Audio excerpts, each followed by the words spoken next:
it will be better for you to have your fireplace or a decorative wall that you want to be Venetian plaster. It has to be done with the undercoat sealer first, because it will have more durability, because you have to apply your undercoat sealer on top of this wall, whatever you want to do. But for this job, I will make sure, because all the jobs that we are doing will give warranty, but for this job, of course, we're going to apply appropriate 2 coats of. We have to now, because we can't just leave it like that. But for wall, it has to be done undercoat sealer before we apply our own job, which we have our own process. We have like an undercoat primer, so it's not similar to what you have, like a paint, but it will be more coarse. So this way, the primer coat is just going to give it more longevity for the wall. It will last. So another thing is the scaffold. For any wall over like 2 meters, we have to use appropriate scaffold, mobile scaffold. That if it's wider wall, we have to move the scaffold from here and there. So for us to use the scaffold, it has to be appropriate. It has to have outrages, the arms that sit on the floor, that it makes it secure, so it doesn't fall. It's not going to be risky. But for this one, it's very risky. I can't use it to go up and to start my work. Why? Because you see, it's moving. And it doesn't have the arms, and it doesn't have other platforms as well. So it's not safe for me to use this.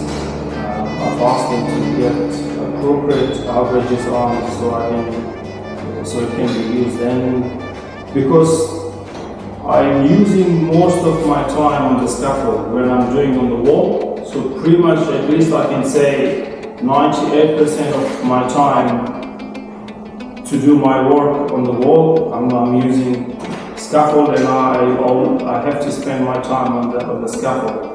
So if I don't have appropriate scaffolding, I won't be able to start. I can't risk my life or my health, because if once I fall off the scaffold, it will be very stupid, for me to, fall off the scaffold, because we have to think. Yeah, so make sure you have appropriate scaffolding. It's on you. It's on the to supply the scaffold. It's on the homeowners or the builder. Whoever is building the house, it's on them to supply the scaffold.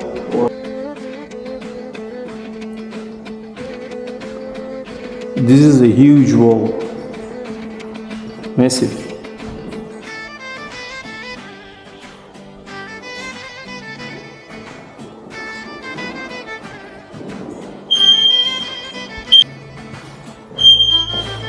Alright, so first thing first, since I can't use the scaffold to move it from there to here, I'm going to use my ladder to at least apply my primer until I get an appropriate scaffold.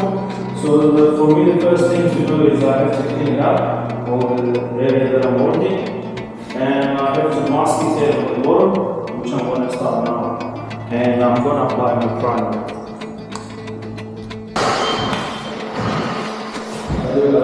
Alrighty, so our primer coat has been done. As I said, it's suggested to apply when you're doing your wall. You should ask your painter to apply your undercoat sealer. It will be your wall will be more stronger. But for now, for my work, where it starts is I have to apply my coarse primer, which can be applied on surface, like a raw surface like this, or instead on the Gyprock in the plaster set. but it will be recommended. It's good to have that sort of undercoat sealer. It's just going to give you a long life on your design that you're going to have in your house. Alright, so our primer is done, and then the rest of the design we're just going to record. Hey, welcome back. So second day on this project. Let's go in.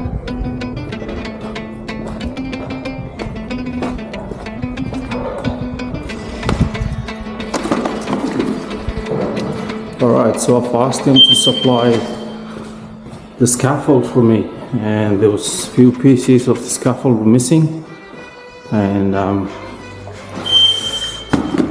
man, they've been trying to be a bit dodgy here.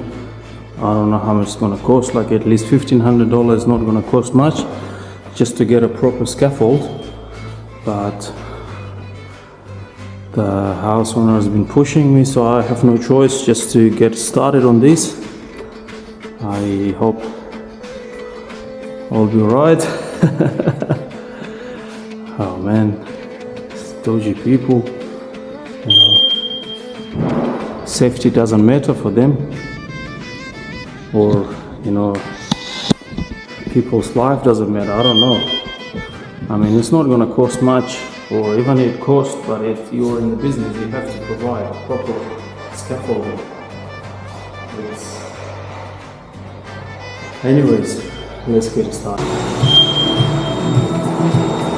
Alright, so I've got everything ready. I've got the mix ready as well, and I've tried to move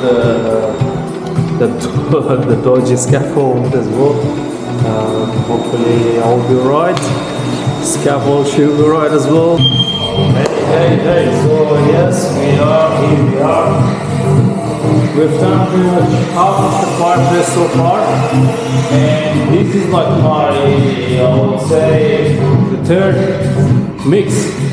So each mix is nearly 18 to 20 kilos.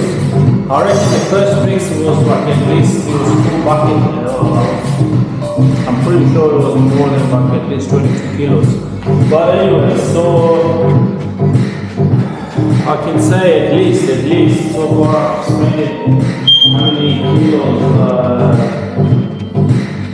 roughly I can say 50 kilos at least, 60 kilos, because each bucket is like at least 18 to 20 kilos, so that will be at least 55 to 60 kilos. So far we've covered pretty much half of the wall, and this pretty much in the middle wall is also covered, and the top bit and the bottom bit is left. So the bottom bit is slightly bigger, but the top bit is smaller. And yeah, I've been recording with the time lapse as well, and just wanted to give you guys some smaller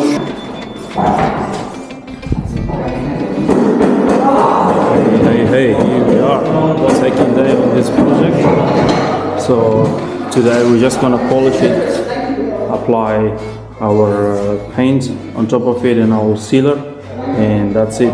So I'll be recording the whole process for this part as well. Keep watching.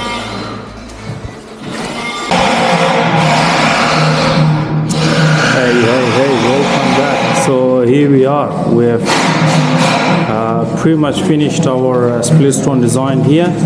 I've recorded the whole process. Make sure to watch the whole video. So here we are. This is a massive split stone, which I finished it with the pearl color on top of it, and we're just gonna wait until they install the fireplace and the TV, and once they move in, we'll have a proper video for it. It's gonna be very sexy. Alright. So this wall is nearly 3.5 meter width and nearly 6 meters, I would say, or more than 6 meters. I'm not sure. I think it's more than 6 meters the height. And we've done our beautiful split stone.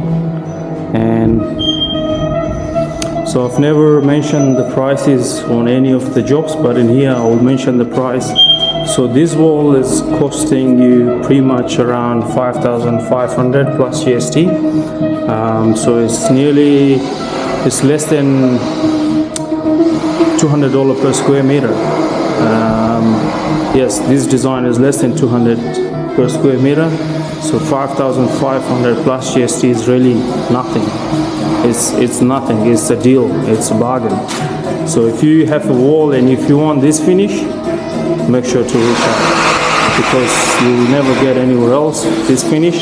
Normally, if I have to do a polished finish like this, it's nearly $8,000 to $10,000 roughly for this kind of big wall.